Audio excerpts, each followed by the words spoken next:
결과를 발표하게 된 상도사동 우리 동네 캠센터의 도움교사 정성민 여사입니다.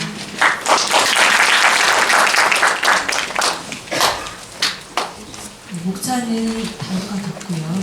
저희 먼저 서론에 대해서 살펴보도록 하겠습니다. 연구의 필요성과 목적은 다음과 같습니다. 최근 우리 사회는 새로운 변화와 전환이 필요한 노력의 시대가 되었습니다. 바야흐로 인공지능을 내세우는 제4차 산업혁명 시대이기도 합니다. 한 학자는 우리 사회의 변화 속도는 과거와 비교할 수 없는 속도로 매우 빠르게 변화하여 방향성을 예측할 수 없다는 것이 특징이라고 하였습니다.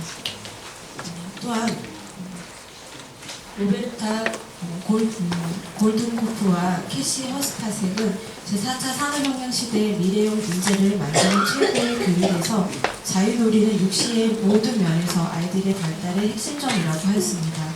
여기서 이 육시는 우리 동네 키움센터의 운영 원칙인 오씨와 근간을 같이 하고 있다고 할 수 있습니다. 2022년도 하반기 프로그램 만족도 조사 결과에 있어서 프로그램 진행을 할 때마다 아이들의 참여를 독려하였지만 아이들이 참여를 힘들어하는 이 어려움들을 극복하기 위한 방안으로서 저희 상도사동 우리 동네 키움센터에서는 아동 주도 프로젝트를 진행하면서 아동의 자기 주도성 향상을 목적으로 하는 연구를 시작하게 되었습니다. 연구 문제는 두 가지인데요. 첫 번째로는 아동 주도로 진행되는 프로젝트가 초등학생의 자기 주도성 발달에 미치는 효과가 어떠한지, 그리고 두 번째로는 교사 주도로 진행되었을 때와 아동 주도로 진행되었을 때 나타나는 자기 주도성의 차이가 어떠한지에 대해서 살펴보기로 하겠습니다. 두 번째로 이론적 배경에 대해서 알아보겠습니다. 여기서 먼저 첫 번째 PBL에 대한 고찰로 PBL의 개념을 살펴보겠는데요. 70년대 캐나다의 맥마스터 의과대학에서 진행되고 있는 교육이 수동적인 방법으로 이루어지는 것에 대해서 베로우즈 교수가 의문점을 가지고 개발한 교사 학습 방법이고요. 저희가 본 연구에서 이 PBL에 대한 정의를 내리는 것은 아동이 스스로 제안한 프로젝트를 다른 친구들과 함께 서로 협력하여 해결하는 과정에서 자연스럽게 활동이 이루어지도록 유도하는 교육 방법으로 정의 내렸습니다. PBL의 전개 과정은 각 학자들마다 이렇게 다양하게 이야기하고 있는데요. 저희가 학자별로 말씀드렸던 이 PBL의 모형과 다르게 저희에서 지금 말씀드리는 이 전개 과정은 서울시 여성가족재단에서 제시하고 있는 모욕을 적용하고자 하며 총 4개의 단계로 이루어져 있다고 말씀드릴 수 있습니다. PBL의 특성은 다음과 같은데요. 프로젝트를 하는 과정 중에 계획되고 수정되며 또한 추가가 됩니다. 두 번째로 활동 전 영역에서 상호 보완적인 관계 중심의 인격적인 통합을 강조하고, 세 번째로는 양육자와 주변에 있는 사람들뿐만 아니라 지역사회 구성원들과 협력하는 관계를 강조합니다. 그리고 마지막 네 번째로는 교사와 아동과 아동 간의 적극적인 사고의 교류와 상호작용이 협동적 활동이 될 것을 강조하고 있습니다.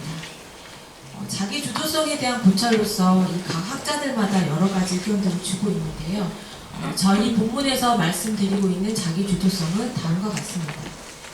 학습의 영역을 포함하여 삶의 영역 전반에서 학생이 스스로 자기 삶의 목표를 설정하고 그것을 달성하기 위해 학습하고 책임있게 결정하고 행동하며 공동체에 기여하고자 하는 태도와 행위 있다고 저희는 정의를 내렸습니다. 그 다음으로 자기 주도성과 PBL의 관계에 대해서 살펴보겠습니다. PBL을 대상으로 한 연구는 주로 초등학생부터 고등학생들을 대상으로 대부분 진행이 되었습니다. 그리고 다양한 분야에서 긍정적인 효과를 나타낸 것으로 이미 결론이 내어져 있는데요.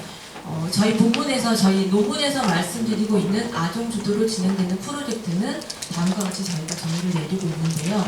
교사가 주도적으로 이끄는 프로젝트가 아닌 학생 스스로가 주체가 되어서 자신감을 가지고 창의성이 발휘되도록 학생들 간 협력하여 진행되는 놀이 중심의 신체 활동으로 정의 내리고 저희가 논문을 진행하였습니다.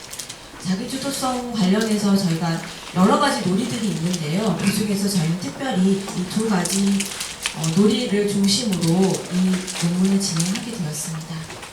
세 번째로 연구 방법입니다. 연구 대상으로는 저희 동작구 상도사동 우리 동네 키움센터를 이용하고 있는 정기돌봄 아동을 국한으로 하였고요. 이 논문을 시작하고 있었던 시점이었던 2023년 8월 1일 기준으로 저희 센터에 1년 이상 센터를 이용하였던 정기돌봄 아동으로 연구를 제안하였습니다. 인구 사회학적 배경은 다음 그림과 같습니다. 다음으로 연구 도구인데요. 여러 가지 연구 도구가 있지만 최근에 개발이 되었던 2021년도 경기도 교육연구원에서 개발된 학생 주도성 측정 도구를 이용하였습니다. 총 문항은 53개로 이루어져 있고요. 설문 종이 하나, 학년과 성별에 대한 그 3가지 질문을 제외한 나머지 문제가 총 50문항으로 이루어져 있습니다. 다음으로 연구 절차 및 세부 내용입니다. 첫 번째 준비, 두 번째 설정, 세 번째 계획, 네 번째 실행 단계로 해서 저희가 연구를 진행하였고요. 자료 수집 및 분석에 있어서 첫 번째 사전 검사는 시행하기 이전인 7월 24일부터 7월 28일까지 시행이 되었고, 프로젝트는 8월 1일부터 9월 8일까지 진행이 되었습니다. 그리고 마지막으로 사후 검사는 9월 11일부터 9월 15일까지 진행이 되었습니다. 연구 결과에 대해서 살펴보도록 하겠습니다. 총 50가지 문항이어서 내용이 조금 많은데요. 먼저는 항목 1번 항목부터 10번까지 항목에 대한 사전 사후 검사 결과인데요. 대부분 사전보다 사후 검사 결과가 상당히 높은 것으로 나타나고 있고요. 그 다음으로는 11항 문항부터 20번째 문항까지의 검사 결과입니다.